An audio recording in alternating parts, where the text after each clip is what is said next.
No, it's funny. We, Gen X, wear that Latchkey Kid label like it's a badge of honor.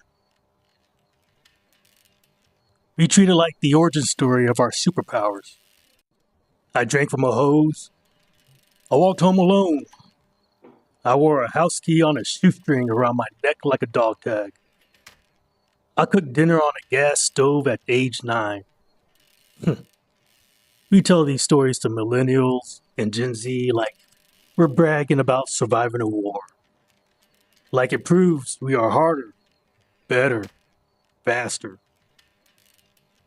But I've been looking at the data, and I've been looking at how we manage our anxiety today. And I realize we've been telling ourselves a lie for 40 years. Figure it out wasn't a life skill, it was evidence of a crime. And the reason you are so exhausted in your 50s, the reason you can't sleep, is because you never stopped solving problems that were never yours to solve.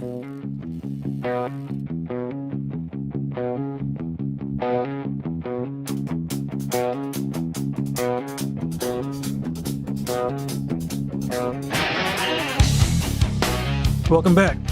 If you're new here, I'm eHub, and this is the place where we stop pretending the systems we grew up in actually worked. Let's talk about figuring it out. To a boomer parent in 1986, figure it out was a management style. It was framed as building character, but in reality, it was abdication. Think about the media we consumed. We didn't just watch the Goonies, we treated it like a documentary. Here's a group of unsupervised children being chased by escaped convicts who then adopt a mentally impaired adult they found chained in a basement. And they did all of this because they had nothing better to do on a Tuesday. And we didn't wonder why Child Protective Services weren't called. We called the movie a classic. We called it adventure. But looking back, there is a massive difference between adventure and abandonment. Remember the 10 o'clock news? Every single night, a voice from the TV had to ask an entire generation of parents, "It's 10 p.m. Do you know where your children are?" The fact they had to ask on a national broadcast tells you everything you need to know about where our independence actually came from. It didn't come from freedom, it came from silence. Now, this is the part that causes tension, and this is the part that's going to annoy you because we frame this neglect as a virtue. Hell, we defend it. We get generally angry when younger generations ask for help. We see a 25-year-old asking for clear instructions, or asking for a mental health day, or asking, why are we doing it this way? And our knee jerk reaction, our visceral, physical reaction is just figure it out. Why does that make us so angry? Psychologically, it's not because they're lazy.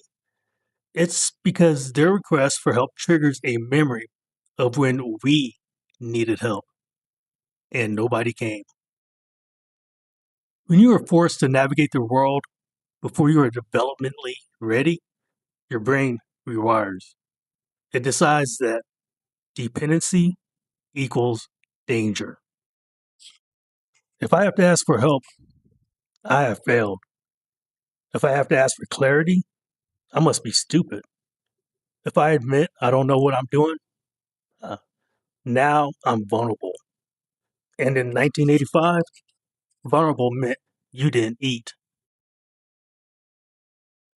This created a generation of workers who are highly competent, but biologically incapable of trust. We don't trust systems to work because they didn't. We don't trust authority figures to have the answers because the TV had to remind them we even existed. And we don't trust our peers to execute. Remember the group project? You did the whole thing yourself the night before because if you relied on Jason, you got a C. And you were not allowed to bring home a C. This is why you're burnt out today. You're not delegating, you are hoarding tasks, you are micromanaging. Not because you want power, but because your inner 10-year-old believes that if you don't hold the flashlight yourself, the whole house will burn down. That isn't leadership. That is hypervigilance. The world didn't teach us resilience. It taught us that nobody was coming to save us. We polished that trauma and we put it in our LinkedIn profiles under self-starter. So, what do we do with this? Now, I'm not telling you to go to therapy and cry about your bicycle. I don't have time for that. I'm telling you to stop calling your survival mechanism a strategy. Figuring it out is a skill set, and you are incredibly capable. Hell, if the apocalypse comes, I want a Gen Xer in my bunker. But that skill came at a cost. The cost was your ability to relax. The cost was your cortisol levels. The cost was your ability to trust that things will be okay if you aren't staring directly at them. You figured it out. You survived. Good job. But you don't have to keep figuring it out in isolation anymore. The next time a younger employee asks you for help, don't just roll your eyes. Don't sigh. Realize they are doing the healthy thing. They are doing the thing we weren't allowed to do. Give them the instructions. Give them the map. It doesn't make them weak. It just means they aren't traumatized in the exact same specific way that you are. Independence is great, but meaningful collaboration, where you actually trust people to do their job, that's the actual dream outcome. We spent the first half of our lives raising ourselves. We don't have to spend the second half raising everyone else at the office, too. If this hit a nerve, you're probably going to hate what I have to say next week. I'm looking into the data on why Gen X is quietly quitting leadership roles faster than any other demographic. We're just walking away. And I think I know why. Subscribe so you don't miss out whenever I drop it. Or don't. You'll figure it out.